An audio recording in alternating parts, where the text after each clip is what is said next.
Ал кешір құрметті білім алушылар, бүгін біз сіздермен бірге химиядан екінші нұсқаны талдайтын боламыз. Жалпы жиі қателесетін сұрақтар мен есептерді талқылаймыз.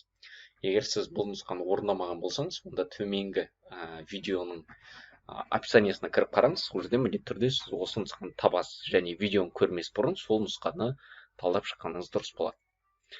Ал кеттік, онда бісміллә деп талдауымызды бастайық. Бірінші біздің сұрақ: қалақай мен шырша жапырақтарында кездесетін карбон қышқылы. Ол әрине ең күшті қышқыл, ол құмырсқа қышқылы. Жалпы қалақай деген бізде крапива, немесе шырша жапырақтарына біз терімізді тигізетін болсақ, онда аздап күйдіретіні бар, немесе құмырсқа тістеп алғанның өзінде бізде аздап сондай күйдіретін бір қасиет бар. Ол қышқыл әрине құмырсқа қышқылы. Органикалық қышқылдардың ішінде ең күштісі осы қышқыл болып табылады. Келесі: концентрлі азот қышқылында енжарланатын, яғни пассивтенетін металл. Мынау басқаша пассивтенетін металдар қандай деп сұрау мүмкін. Онда сіз үш металды белгілейсіз, көп жауапты болса, олар алюминий, темір және хром. Міне, осы үш металл пассивтенеді екен. Яғни бұлар бөлме температурасында концентрлі азот қышқылымен немесе күкірт қышқылымен әрекеттеспейді. Бұлар әрекеттесу үшін міндетті түрде температура керек. Ал температура болмаса, онда бұлар пассивтенеді, яғни реакция жүрмейді дейсіздер. Келесі: бір-бірімен изомер болатын заттар. Жақсы, изомерлерді қарастырайық. Бірінші, мынау бізде пропан, ол бізде алкан, мынау бізде бутен, яғни бұл алкен, құрамында пи байланысы бар. Олар әрине ешқашан изомер болмайды. Этилен, то есть бұл да бізде алкен ғой негізі, С2H4. Және изооктан дейді. Мына изооктан ол бензиннің құрама бөлігі 2,2,4 триметилпентан негізі. Жарай ма? Мынау да бізде сұрақ ретінде келіп қалуы мүмкін. Яғни бұл 2,2,4 триметилпентан алкан деген сөз. Алкан мен алкен изомер емес. Циклопентан дейді. Формуласы бізде С5H10, бұл цикл, 2 метил бутен 2 дейді. Так, бутен деген ол алкен, дұрыс па? Алкен. Бутен десе, онда 4 көміртек бар. Еще екіншіде метил тұр. То есть метил ол бізде бір ғана көміртек, солай ғой?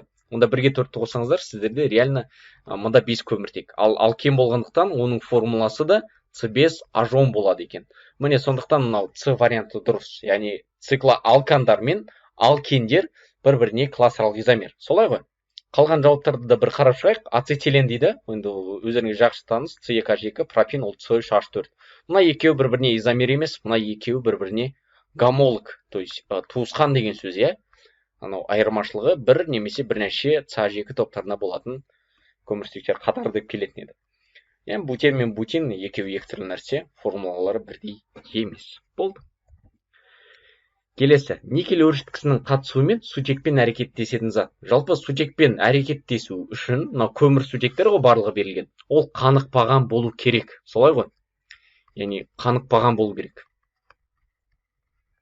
Ал қанықпаған бұл жерде бізде бір ғана вариант, ол міне А жауабында тұр екен бірден. Бұл этен немесе этилен, алкен, олар қанықпағандар. Қалғанның еш қайсысы бізде сутекпен әрекеттеспейді. Тек қана осы этен әрекеттесіп бізде қаныққан көмірсутек, яғни этанды түзеді екен. Пропанды, этанды, мына жақта бром бутанды, дибром этанды, еш қайсысы бізде сутекпен әрекеттеспейді. Құрамда тек қана сигма байланыстар ғана бар. Келесі 16-шы сұрақ: құрамында 93% таза кальций фосфаты бар 100 кг фосфориттен алынатын фосфор қышқылының массасы дейді. Жалпы мынандай пайызбен мынандай массаны бірден көретін болсаңдар, то есть бұл таза деп тұр ғой именно. Демек 7% қоспа, тазасын аласыздар, екеуін бірден көбейтіңдер. 100-ді көбейтесіңдер 0,93-ке. Сонда не шығады сендерде? Сендерде масса шығады, солай ғой? Ал мен бірден зат мөлшерін табайын. Фосфорит деген бізде ол кальций фосфаты, кальций 3 по4 2 еселенген. Міне осының зат мөлшерін табу үшін мен мынау екеуін көбейтемін. Яғни біріншісі бізде таза масса шығады, және малярлық массаға бөлемін 310-ға. Сол кезде менде 0,3 моль деген зат мөлшер шығады. Енді реакция жазамыз. Жалпы кальций фосфатына біз не қосамыз? Әрине қышқыл қосамыз. Кез келген бір күшті қышқыл қосыңдар. Мысалға тұз қышқылы. Сонда сендерде алмасу кальций хлориді мен ортофосфор қышқылы түсіледі. Реакцияны міндетті түрде теңестіруді ұмытпаңдар. Енді біздің жаңа тапқан зат мөлшеріміз бар, 0,3 моль, ол кальций фосфатынікі. Жазып қоямыз оның үстіне. Енді бізге табу керек фосфор қышқылының массасы дейді. Фосфор қышқылы міне бізде өнім жақта тұр. Реакция бізде теңескен. білесіздер, өзінің коэффициентіне бөлеміз, өзінің коэффициенті 1, және көбейтеміз орта фосфор қышқылының коэффициентіне, яғни 2-ге көбейтеміз. Сонда 0,6 моль. Зат мөлшері бізде 0,6 моль дейді. Болды, онда массасын тауып тұрмыз. Массасы болып тұр. 0,6-ны көбейтеміз 98-ге. Сонда шығады бізде 58,8 килограмм. Болды, жауап бізде Д нұсқасы. Тағы да бір айтып кететін нәрсе мына жерде. Жалпы есеп бізде килограмммен берілсе, және жауаптарда килограмммен тұрса, онда граммға айналдырудың қажеті жоқ. Осы килограмммен есептей беріңіздер. Келесі 18-ші. Жалпы мынау тізбек берілген екен. Б және Д заттарының молекулалық массаларының қосындысы дейді. Жақсы, енді бұл жерде мынау кесте өте маңызды. Жалпы мына кестені біліп жүріңіздер, өздеріңізге жазып алыңыздар. Мынау өте көп келетін кестелердің бірі. Бірінші реакция бізде міне сол кестеге байланысты. Қараңыздар, алюминий нитраты, солай ғой? Алюминий нитраты оны қыздырған міне, то есть айырылу реакциясына түскен. Сонда А заты түзілген дейді. Енді мынау алюминий бізде міне ортасында тұр. Солай ғой? Қызыл аймақта тұр, енді қызыл аймақпен көрсетілген. Онда бізде не түзіледі дейді? Оксид түзіледі дейді. Давайте мен реакцияны жаза салайын мына жаққа. Алюминий нитраты қыздырамыз, демек алюминийдің оксидін жазамын мен. Көрдіңіздер ме? Себебі ол міне мынау қызыл аймақта тұр, ал қызыл аймақта бізде барлығында оксид түзіледі, яғни алюминий оксиді. Плюс азоттың 4 валентті оксид және оттегі түзіледі екен. Көрдіңіздер ғой?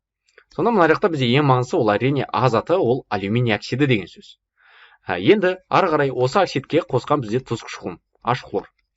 Онда алмасу реакциясы қарапайым алюминий хлориді және су. Солай ғой? Реакциялар теңеспей ақ қойын, жалпы теңестіріңіздер енді. Мына жақта алюминий хлорид түзіледі. Енді ары қарай калий гидроксидінің аз мөлшері деген. Онда кәдімгі біз білетін реакцияны жазасыздар. Алюминий хлориді плюс калий OH. Сол кезде бізде алюминийдің гидроксиді тұнбаға түседі және 3 молекула калий хлориді түзіледі екен. То есть С заты сендерде аз мөлшер болған кезде ол алюминий гидроксиді түзілді. Енді алюминий гидроксиді білесіңдер, ол екі дайлы негіз, сондықтан ол негіздермен дәрежеге түседі. Мысалы калий гидроксидімен. Сол кезде сендерде калийдің тетрагидроксиалюминаты мына соңғы сатыда. Көрдіңіздер ме? Яғни аз мөлшерде кәдімгі гидроксид түзіледі, ал калий гидроксидін көп қосып жіберсеңдер, онда мынау тұнбаң ары қарай осы сілтімен әрекеттесіп еріп кетеді да, комплекс тұз түзіледі. Калий тетрагидроксиалюминаты деген. Калий алюминий OH4. Енді бізде мына жақта сұрап жатыр Б және Д заттарының молекулалық массаларының қосындысы. Б заты бізде алюминий хлориді, ал Д заты бізде мынау комплекс тұз. Енді екеуін қоса саламыз, молярлық массаларын, алюминий хлориді бізде 133,5 грамм бөлінген моль, ал тетрагидроксиалюминатты қазір есептеп жүрейік. 17,4-ге көбейтеміз, плюс 27 және 39. 134 шығады екен. Мынаның нөмірі 134. Енді екеуін бір-біріне қосамыз, 134-ке 133-те 5-ті, сонда бізде жауап 267-те 5 болады екен. Міне болды. Есеп осымен аяқталды. Келесі. Темір плюс хлор дейді, реакция теңдеуінде 0,9 моль тотықтырғышпен әрекеттескен жұмсалған тотықсыздандырғыштың массасы.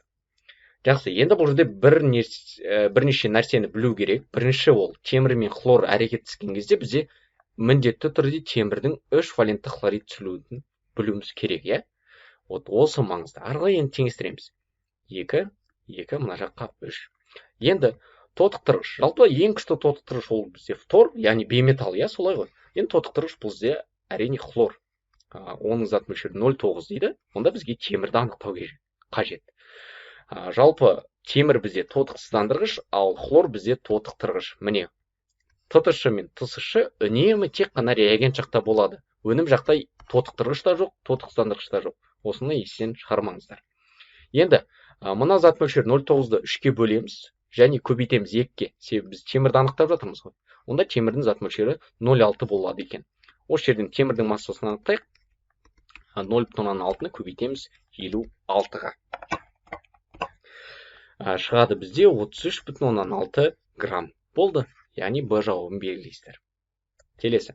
Карбон қышқылының радикалы бізде бірден айтайық, ацил деп аталады. Фенил деген ол бізде С6H5, бензил деген С6H5, CH2, солай ғой. Метил бізде CH3, ал пропил деген ол CH7. Міне жалпы осындай радикалдар, ацил деген ол жалпы атауы. Енді acid деген сөзден шыққан, скорее всего, себебі acid ол қышқыл деген мағынаны білдіреді. Келесі құмырсқа қышқылының құрамындағы байланыстар саны. Так, мына жақта ренжімеңіздер, мынау S деген ол сигма, P деген ол пи байланыстар. Жақсы ма? Мына жаққа кішкене басқаша түскен екен. Енді құмырсқа қышқылы жаңа айттық, оны ең күшті қышқылдардың бірі дедік. Міне барлығын осылай ашып жазыңдар. Сонда қателеспейсіңдер. Сонда біреу, екеу, үшеу, төртеу, яғни 4 сигма, және мына жерде тұрған ол 1 пи байланыс. 4 сигма және 1 пи. Ол бізде Б нұсқасы, 4 сигма 1 пи. Болды. Келесі 25. Массасы 11,5 грамм құмырсқа қышқылы, 116 грамм күміс оксидімен нәресткен түзілетін тұнбаның массасы дейді. Енді бірден зат мөлшерлерін анықтаймыз. Бірінші құмырсқа қышқылыныкін анықтайық. 11,5-ті бөлеміз біз 46-ға, қателеспесем, молярлық массасы 46-ға тең. Зат мөлшері 0,125 моль. 0,125 моль. Ары қарай күміс оксидінікін тура солай анықтаймыз. 116-ны бөлеміз молярлық массаға 232-ке. Шығады бізде 0,5 моль. Міне жақсы, мольдерін анықтап алдық, енді реакция жазу керек. HCOOH қосамыз күміс оксидін. Жалпы мына жақта күміс оксидінің аммиактағы ерітіндісімен әрекеттесетін жалғыз қышқыл ол мына құмырсқа қышқылы ғана. Басқа сірке қышқылы немесе басқа қышқылдар бізде күміс оксидімен әрекеттеспейді. Жақсы ма? Бұл единственный құмырсқа қышқылы, единственный әрекеттесетін қышқыл күміс оксидімен. Енді жалпы механизмін қарастырмай қойық, бірден су көміршіл газы және 2 күміс тұнбаға түседі. Былай айтқанда, реакциямыз бізде теңесіп тұр. Құмырсқа қышқылы бізде 0,25, ал күміс оксиді бізде 0,5. Әрине біз азымен есептейміз, 0,25 пен. Енді бізге тұнбаның массасы, тұнба ол әрине бізде күміс. 0,25-ті бірінші өзінікіне бөлеміз, енді өзінде 1 ғой. Көбейтеміз нешеге? 2-ге көбейтеміз. Себебі күмістің алдында бізде 2 деген коэффициент тұр. Демек, мынау бізде 0,5 моль деген сөз. Осы жерден бірден біз тұнбаның массасын анықтайық. 0,5-ті көбейтеміз. Молярлық масса 108-ге. Кестеде қалай тұр, сол санға көбейтеміз. Сонда 54 грамм болды. Жауап бізде С нұсқасы. Келесі сұрағымыз. Толық гидролизденетін тұздарды көрсетіңіз. Жалпы мына толық гидролиздену үшін бізде бірнеше жағдай орын алу керек. Бірінші жағдай ол бізде міндетті түрде тұнба түзілу керек реакциядан кейін, және газ түзілу керек. Сол жағдайда бізде гидролиз толығымен жүреді деп айтамыз. Толығымен жүреді деп айтыламыз. Енді натрий карбонаты ол әрекеттеседі, бірақ тек қана бір ғана жағдай орын алады. Бұл бізде газ ғана бөлінеді. То есть бұнда тек қана СО2 бар, болды, тұнба жоқ. Сондықтан гидролиз жүреді, бірақ толық емес. Міне жалпы сол үшін аяқта А мен Е нұсқаларын белгілейсіздер. Кеттік ары қарай. Толуол молекуласындағы химиялық байланыстар дейді. Жалпы толуол ол бізде бензолдың ағасы деп айтсақ болады. Мынау бензол болса, толуол ол мына жерде метил радикалы бар. Басқаша атауы метил бензол. Солай ғой. Енді жалпы бірден айта кетейік, біз мынау домалақты не үшін сызамыз? Ортасында тұрған. Ол бізде әрине орталықтанған пи жүйе. Немесе біз айтатынбыз, мынау ароматты көмірсектерде бізде пи байланысы жоқ, негізінен ол ароматты байланыс деп айтатын едік, естерінде бар болса. Міне сондықтан осы ароматты байланысты біз осы жерде көрсетеміз. Енді ары қарай мына жақта барлығын ашып жазайық. Мына жерде білесіздер, әрбір неде, әрбір көміртекте бізде бір сутектен бар, солай ғой? Әрбір сутектен бар. Және мына CH3-тің құрамында бірден ашып жазайын, оның құрамында бізде тоже 3 сутек атомы бар. Кеттік, енді санайық, жасыл түспен көрсетейік. Мына жоғарғы жағынан бастайық. 1, 2, 3, 4, 5, 6, 7, 8, 9, 10, 11, 12, 13, 14 және мына жер 15. 15 сигма байланыс бар. Демек, Д нұсқасын белгілейсіздер. Болды, мына жақта А, Б, Д. То есть білу керек нәрсе ол ароматты байланыс және орталықтанған пи жүйе. То есть мына жердегі қызыл домалақ ол негізінен пи байланыстар ғой. Барлығына бірдей ортақ таралған деген сөз міне. Келесі, гелий бойынша тығыздығы 7,5 болатын азот оксидінің дейді. Міне осы жерден бір тоқтап алыңыздар. То есть гелий ол сендерде молярлық массасы 4-ке тең. Яғни гелийден 7,5 есе ауыр дейді. Ауыр десе, то есть тығыздық, онда 7,5-ны 4-ке көбейтесіңдер. Сендерде 30 шығады. Демек бұл қандай оксид? Әрине НО, солай емес па? МР 30-ға тең, демек бұл азоттың эквивалент оксиді. Енді қараңдар. Бізге айтады. Осы 1 моль NO деген газ түзілу үшін қанша жылу қажет дейді? 90-37. Мұнда реакцияны жазбай қойса да болады негізінен. 90-37 килоджоуль қажет дейді. Ал бірақ бізде қанша жылу бар екен? Қанша жылу сіңірген екен? Бізде 451-де 85 килоджоуль жылу сіңірген екен. Онда қанша моль NO біз таба аламыз ғой? Сразу 451-де 85-ті бөліп жібересіңдер мұна 90-37-ге.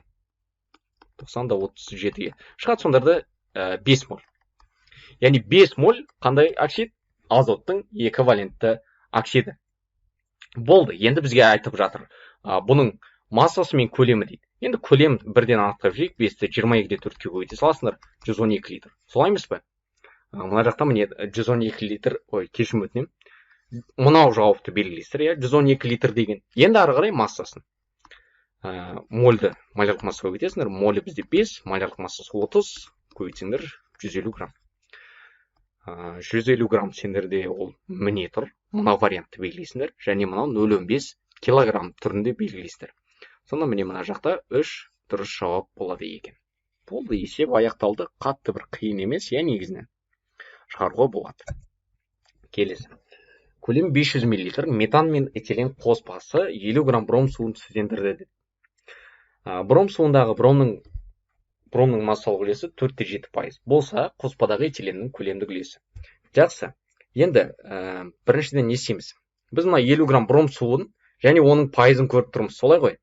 Әрине екі түрлі сөйлемде айтылған, бірақ бұның барлығы бром суы. Ал біз айтқан болатынбыз, пайызбен осындай жалпы массаны көретін болсақ, бір-біріне көбейтеміз деп. 0,047-ге көбейтеміз. Осы жерде сендерде бромның массасы шығады. Солай ғой? Ал енді бірден мольны анықтайық бромның. Бромның мольны анықтайық бірден. Ол үшін біз малярлық массасы, яғни 160-қа бөледі екенбіз. Ал кеттік. Калькуляторды аламыз. 0,047-ге 50-ді көбейтіп, 160-қа бөлеміз. Нақты шыққан жоқ бізде калькуляторда негізінен. Нақты шықпаса, құрметті оқушылар, өтерден кейін 4 сан алсаңдар, жақсырақ шығады. Жақсы ма? 0,0147 моль болады екен. Енді метан бізде бром суымен ешқандай реакцияға түспейді. Солай ғой? Себебі ол қаныққан. Қанықпаған ол бізде этилен болып тұр. CH4 ол бром суымен қуана әрекеттеседі және толығымен қанығады. CH4 бром 2-де. Енді жаңағы мольді білесіздер, ол 0,0147 моль. Ол кіммен әрекеттескен? Әрине этиленмен әрекеттескен. Онда этиленнің де молі 0,0147 деген сөз. Осы жерден бірден көлемін есептейік. Бізге көлемді үлес керек. 0,0147-ні көбейтесіңдер 22-де 4-ке. Мен калькуляторымның қандай сан шықты, тура сол санды 22-де 4-ке көбейттіп жатыр. Сонда менде 0,329 литр шықты. Немесе миллилитрге айналдырсақ, ол 329 миллилитр.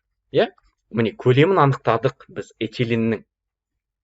Енді бастапқы қоспадағы этиленнің көлемдік үлесі. Бастапқы қоспа бізде білесіздер 500, оның 329-ы этилен. Болды, онда көлемдік үлес этиленді анықтаймыз. Яғни 329-ды бөлесіздер жалпыға. Жалпы ол бізде 500. Көбейтсеңдер 100-ге. Шығады бізде 65,8%. Яғни 65,8 деген жауапты белгілейсіздер. Болды негізінен. Бұл жақта бізде бір ғана жауап, себебі бізден тек қана бір ғана нәрсе сұраған. Солай ғой? Этилендікін ғана сұраған. Сондықтан мына жақта 100-ден аз айтып, 34-те 2-ні белгілеп қоймаңыздар. Себебі бізден оны сұраған жоқ. Бізде метанды сұраған жоқ. Солай емес пе?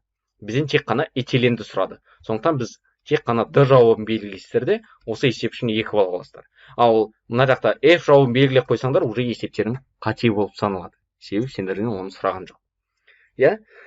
Немесе былай келу мүмкін, жалпы бастапқы қоспадағы газдардың көлемдік үлесі деп келу мүмкін. Онда газдардың десе, ол метандікінде, этилендікінде сұрап тұр. Деген сияқты, Вот осы нәрседен сақ болыңдар, мұқият оқыңдар міндетті түрде. Келесі. 100 литр табиғи газды жарық қатысында хлорлағанда 143,4 грамм трихлорметан алынды дейді. Егер әр сатының шығымы сәйкесінше 80, 75, 50 болса, табиғи газдың құрамындағы метанның көлемдік үлесі. Енді мына жақта ең соңғы сөйлемге назар аударыңдар. Табиғи газдың құрамында метанның массалық үлесі. Яғни табиғи газ ол 100% метан деген сөз емес. Солай емес па? Яғни бұл қоспасымен бірге. Былай айтқанда жалпы көлем ғой, жалпы общий жүз екен. Бізде именно метан қанша, соны анықтау керек. Енді бізде нақты нені молін таба аламыз? Біз мына жерде трихлорметанның молін таба аламыз. Неге? Себебі нақты алынды деп тұрма, демек осының молін анықтаймыз. Кеттік. Трихлорметан ол CH хлор 3, массасы 143-те 4 екен. Білеміз бұны малярлық массасына. Қазір есептеп жүрейік. Малярлық массасы бізде 119-да 5 екен. Ал кеттік бөлейік, 143-те 4-ті бөлеміз. 119-да 5-ке 1,2. Жалпы жаман емес, жақсы моль. 1,2 моль. Енді бізде есеп не деп тұр? Әр сатының шығымы 80, 75 және 50 деп тұр. Демек бізде 3 саты бар деген сөз, ол шынымен солай. Енді мектеп кітаптарында мынандай нәрсені көрген шығарсыңдар. Хлор қосады, H хлорды алып қояды. Сонда CH3 хлор. То есть әр сатыда бір сутек кетеді, міне CH3 болып қалды. Орнына бір хлор келеді. Тағы да хлор қосамыз. Тағы да бір сутек кетеді, уже 2 болып қалады, и 2 хлор. Тағы хлор қосамыз. Сонда тағы да бір сутек кетеді, және уже 3-ші хлор кетіп алады. Міне көрдіңіздер ме? Міне 3 саты деген осы. Енді зат мөлшеріменде 1,2 моль, онда мынау дихлор этан, ол да бізде 1,2 болу керек. Солай емес па? Бірақ бізде шығым бар. Мынау 3-ші реакция болғандықтан мен 3-ші пайызды қолданам. Реагентті тапқан кезде мен шығымға бөлем. Солай ғой? Шығымға бөлемін. Осы нәрсені ұмытпау керек. Яғни 1,2 ма, мен оны бөлем 0,5-ке. Шығады менде 2,4. Мына жерге 2,4 деймін. Ары қарай, мынау 2-де 4 болса, онда мынау да 2,4 болу керек. Солай емес па? Бірақ қайтадан шығым бар. Мен реагент тауып жатырмын. Реагент болса қайтадан не істеймін? Оған бөлем. 2,4 алам, 0,75-ке бөлем. Шығады менде 3,2. Демек мына жерге мен 3,2 деп жазам. Шығыммен бірге. Көрдіңіздер ме? Есептеп, Енді 3,2 болса, онда метан да 3,2 болу керек еді. Бірақ мына жерде де бізде шығым бар қайтадан 80%. Онда аласыңдар да осы санды бөлесіңдер 0,8-ге. Бөлеміз 0,8-ге. Шығады бізде 4 моль. Көрдіңіздер ме? 4 моль шығады. Ал 4 моль метан деген сөз, 4 деген 22-ді көбейтсеңдер, сенде 89-да 6 литр деген сөз. Енді проценті уже нақты, 89-да 6-ны 100 литрге бөліп, 100-ге көбейтсең, сол 89-да 6%-дің өзі шығады. Демек, сендерде мынау бұл нұсқасын белгілейсіздер. Жалпы шығымдар тақырыбына байланысты егер қосымша видео қажет болса, міндетті түрде жазыңдар, құдай қаласа алдағы уақытта жасаймыз. Келесі 34-ші. Міне қараңыздар, тура жаңағыдай ситуация, енді пайыз берілген, масса берілген, сразу екеуін бір-біріне көбейтеміз. Енді зат мөлшерін анықтайық, енді жаңағы ситуация ғой. Бірінші мына 25-ті 0,058-ге көбейтіп алам, және мен малярлық массаға бөле салам. Солай ғой, малярлық массасы менде 58. Сонда шығады менде 0,025 моль. Болды, енді реакцияны жасамыз керек. C2H5 COH деп жаза берейін, бұл пропаналь ғой енді. Күміс оксидінің аммиактағы ерітіндісімен. Енді бізде анау ары қарай тотығып кетеді. COH және 2 күміс бізде тұнбаға түседі. Зат мөлшері бізде 0,025 болды ғой. Онда мына жақта күмістікін 2-ге көбейтем, 0,05 моль болады екен. Және массасын тап деген екен, оны көбейтеміз 108-ге. Ал кеттік 108-ге көбейтсек, бізде 5,4 грамм болады екен. 5,4 грамм. Қалғандар өтірік, массалардың. И зат мөлшерін табамыз. Зат мөлшерін дегенде авогадроға көбейтеміз, зат мөлшерін. 6,2, оның 20 дәрежесіне көбейтесіңдер тұрақты санға.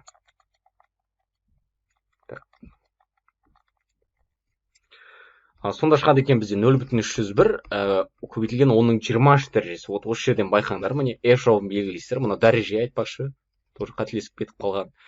Және сандарды ауыстырсаңдар 3,1 көбейтілген 10-ның 22 дәрежесі. Міне осы жауаптарды белгілейсіздер. С, Е, Ф. Және соңғы берілген мына сызбанұсқа бойынша 8 тонна метан газынан алынған метил ацетаттың массасы. Қайтадан тонна болса, жауапта тонна деп сұрап тұрса, оны граммға, килограммға айналдырудың қажеті жоқ. Бірден молін есептей беріңдер. 8-ді бөлесіңдер 16-ға, шығады сендерде 0,5 моль. Енді мына жақта реакциялар өте жақсы көрсетілген. Жалпы мына жақта метанның алдына 2 қойсаң болды негізінен. Ацетилен түсіледі.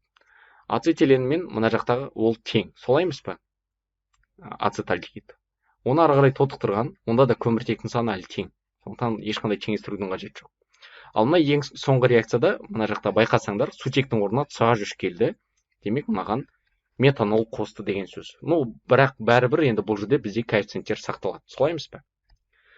Демек, қараңдар, мына метан бізде 0,5 моль болса, 0,5-ті жаңағыдай ғой енді. 2-ге бөлесің, 1-ге көбейтесің. Мынау 0,25. Ары қарай енді барлығының моль коэффициенттері бірдей, значит, мольдері де бірдей деген сөз. Жарай ма? Яғни мынанда зат мөлшері 0,25. Бітті. Массасын табу үшін біз салыстырмалы емес, кәдімгі молярлық массаға көбейте саламыз. Так, бізде 74 екен. 0,25 74 көбейсеңдер, шығады сендерде 18,5 грамм. Болды, сонда жауап бізде тек қана F нұсқасы, және осы жауап үшін сендер 2 балл аласыңдар. Міне жалпы құрметті оқушылар, осымен міне біздің нұсқамыз аяқталды. Енді сіздерге пайдалы болды деген үміттемін. Егер ұнаса, онда лайк басып жіберіңдер. Ұнамаса, жалпы не ұнамады, қай жағын жақсартуға болады, тағы қандай ұсыныстарың бар, онда жаза кетіңдер. Құдай қаласа, оны жасайтын боламыз. Назарларыңызға рахмет, зейіндеріңіз ашылсын. Тек қана сәттілік. Сау болыңдар.